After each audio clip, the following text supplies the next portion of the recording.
We're pleased to welcome back to our set our local author, Darin Colucci, who wrote a book, Everything I Never Learned in School. We had you on a few months ago to talk about how you ended up writing this book.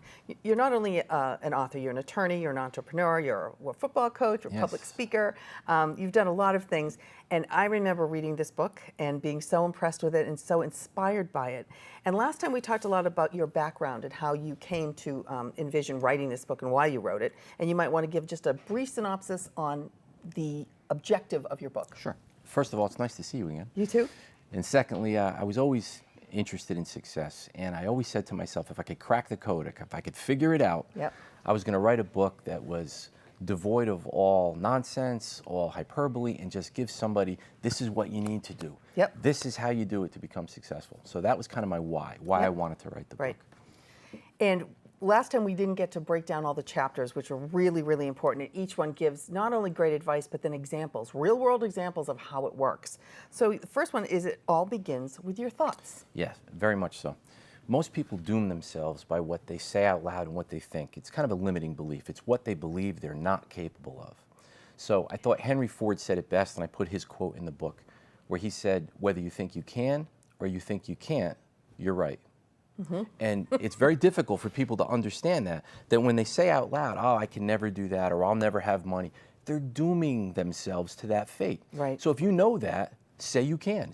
Believe that you can do these things and start making it a part of you. So it does begin with a perceptual shift of how you live your life, what you say, and what you think. That you kind of get yourself used to not saying or thinking negative thoughts. But kind of replacing them with the I cans as opposed to the I can'ts. So can't is not a word we're going to use anymore. Success comes in cans, not can'ts, my friend. That's right. Okay. Number two, don't let fear get the best of you. Yeah, that's probably... Or get in your way. That might be the most important chapter in the whole book, because when we're talking about fear, we're not talking in this sense about zombies or snakes, public speaking. We're talking about that inner fear that makes people think, I can't do that. That I'd love to start my own business, and then they'll come up with a million excuses. It's not the right time, I don't have enough capital, I don't have enough know-how. That's fear. Fear is basically guiding them, and one of the lines I put in the book is, fear starts running and then ruining your life if you allow it to. Because it's just a bully, and it'll push you around as long as you allow it to push you around. So, and you have an acronym for fear. Yeah, it wasn't mine, that was someone else's, but I gave him credit. It's false events appearing real. And just in a quick synopsis, if someone, as my wife said to me, we should get a boat. And I had never gone boating in my whole life. And I'm saying out loud, okay, and I'm thinking, I'm going to crash, I'm going to sink, I'm going to hurt somebody, because I don't know anything about boats. So those are false events. You're creating that drama in your head because you're worried about it. And then I caught myself and I thought, this is silly. I know a lot of knuckleheads who have boats. I can do this. And then we got a boat, and it's the greatest thing we ever did. We love it. It's a lot of fun. But if I had let that fear grip me, you would have done it. I would have never experienced it. Always ask for advice. Yeah, very important. But you have to know who to ask advice from. So how do you determine that? You got to look for a successful person. You have to look for someone who's succeeding in the area that you want to succeed in. So I point out respectfully that parents can only teach what they know. And it's always well-intentioned. They want to give you whatever advice they can. But if your father or mother are not business people, if they've never owned a business, it's kind of hard to get good advice from them about how to start. So you got to find someone who started a business. And my theory is, because I've lived it, if you go up to someone and say, I would love to know how you did that, 99 out of 100 times they say, absolutely, you want to have a cup of coffee? Oh, sure. People love to talk about their success. Of course they do. They're honored that you ask. So yes, you need to ask advice, because it'll help you get ahead, and it will also help you avoid a lot of pitfalls that those people have lived through and they already made the mistake. And they'll point it out to you. Plus, you can develop relationships with people by having them be your mentor. I mean, definitely. And they love it, and you love it. It's a win-win for everybody. And it always seems to happen that way. They want to help you.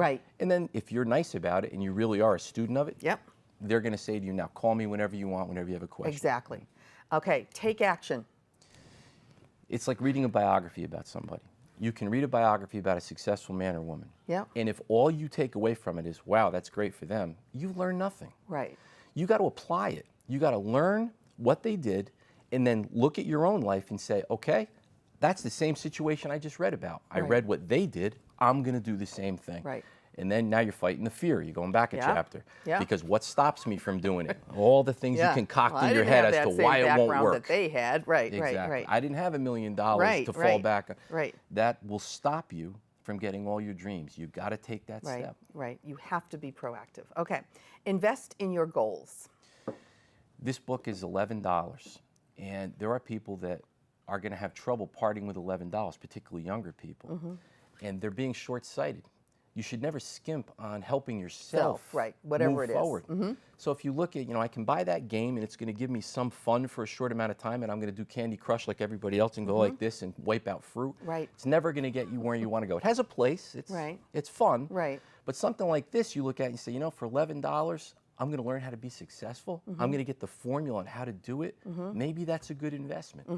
So yeah, you should never skimp on trying to help yourself move forward. Right. And whatever field you are interested in, you should invest in learning from the best in that field. Absolutely. Okay. Makes sense, doesn't Yep, it? Success absolutely. leaves clues. You want to tap into that. That's right.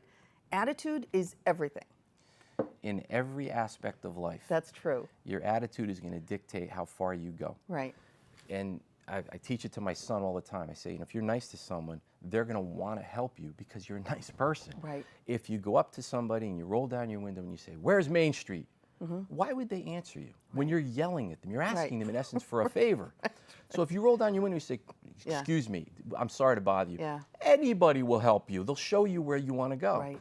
So attitude will dictate how the other person is going to react. Right. And it also helps you because a lot of the book is about that positive outlook. And I'm not talking about sunny disposition, always positive about everything. I'm talking about believing in yourself and having that magnetic personality that people are attracted to you. Right. Because you're in a good mood, because you feel positive about things. Right. Most people aren't attracted to negative people.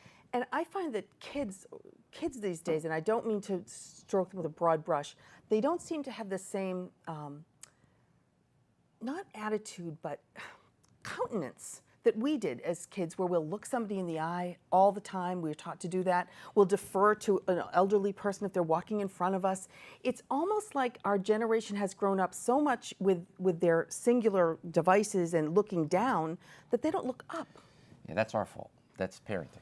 Yeah. Because my parents told me to look at someone when you talk to them, Mine- speak in an audible Mine voice. too, right. So if you allow your child to look at his phone and you say hi to Mrs. Johnson and say, "Hey," and if you allow that to happen, Right. what we tolerate, we encourage. Right. And I agree with you that that's becoming a lost art. Everyone's just looking at their phone or looking down. They're not interacting with people. Right. And that phone is not going to make you a success. Meeting people, Right. making connections, networking, Right. people liking you and just saying, "Boy, that's a hell of a Right. nice young man or woman," that will make a difference. Right. Remove yourself from negativity. It's like a cancer. Yeah. You got to cut it out. And it's hard because And we all have it, yeah. though, right? I heard not too long ago that on a radio show in Boston, they said there should be a negative Twitter and a positive Twitter. And if you join negative Twitter, you can never say a positive thing. Which would you join? And it was astonishing. Right. 80% of people wanted to be on negative Twitter. Why would you ever want that? I mean, it's horrible Yeah. if you're one of these people that are going to go through life with a bumper sticker that says "Life sucks." Yeah. That's like the then worst you thing die. in the world. And then you die. Well, that's when you're done making money from that bumper sticker, you need another one, you add, then you die. So you got to check that. And when it's your Right. friends or your family, it's very hard. Yeah. But that it'll suck you in. It's a vortex. And Yeah. then next thing you know, you're thinking negatively and talking negatively. And that's something you got to be careful Right. of because that will not help you. Right. Not in any aspect of your life, as you said. Ever. Good manners, as we were just talking about, are essential. I felt very strongly about putting that in the book. Yep. So many things about manners, integrity, just being a very good person. You wouldn't believe how far you can go in business with that. Right. People want to help nice people. Yeah. People want to go out of their way for nice people. Right. And it's like my example with rolling down the window. No one wants to go out of their way for someone who barks at them. Right. But if you're just genuine and nice, it's like a lost art, being nice. People will bend over backwards to assist you. Right. And just the way you thank people or get back to people. It's amazing how many times you'll send an email or call somebody and leave a message and you never hear. You never even got, "Oh, I got your email. I'll call you back some other time." I was always brought up that you just answer. You answer right away and you say, "I can't do it right now, but I got it. I heard you. I'll get back to you." But even the smallest common courtesy, particularly at the beginning of an interaction, Yeah. will help you immeasurably. Right. So if you walk up to someone and say, "I'm sorry, am I getting you at a bad time?" all of a sudden their countenance changes. And Oh, they say, no, absolutely. I'm happy to help you. Absolutely. Because you're not the normal person that walks up Yeah. and just starts You barking give them a at way out, too. You give them respect. Yep, and you give them that's respect. all they want. Yep, yep. Perseverance always wins? Yeah, they asked Steve Jobs once, what's the biggest thing that separates successful entrepreneurs from unsuccessful? Yeah. And he said what every other entrepreneur said. Stick-to-itness, Right. perseverance. Right. Because every success is really 10,000 failures that you overcame to reach the success. Right.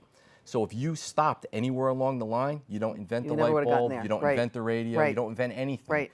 So people have to see perseverance as it's an essential part of success because Right. you're going to fail. Don't look at it as a failure. It's that stepping stone you need Yep. to get to success. Okay, in our last minute, believe it will happen. Yeah, well, so we're ending where we began. Right. You have to believe that you can see the end. You can see exactly what you want Yep. becoming your reality.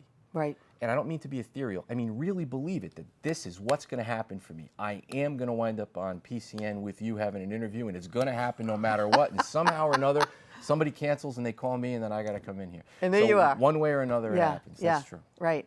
So, and you're taking this book and you're speaking to students really in colleges and in high schools. And what is the one takeaway you want to give kids when you talk to them? It's not what you think. Success is a formula. And the biggest takeaway of all, it's a great question, is please don't think that successful people are different than you. That's the single biggest mistake you can make. I don't care whether it's Oprah Winfrey or Barack Obama or whomever. Steve Jobs or whoever. It does not matter. Yeah. They are no different than you. And every day and in every walk of life, ordinary people do extraordinary things. So you have to be able to see yourself as capable of doing those same things because they are the same as you. They just understood this material and they lived it. Okay. Thank you My pleasure. so much. Very nice Darin to see you Colucci, again. nice to have you.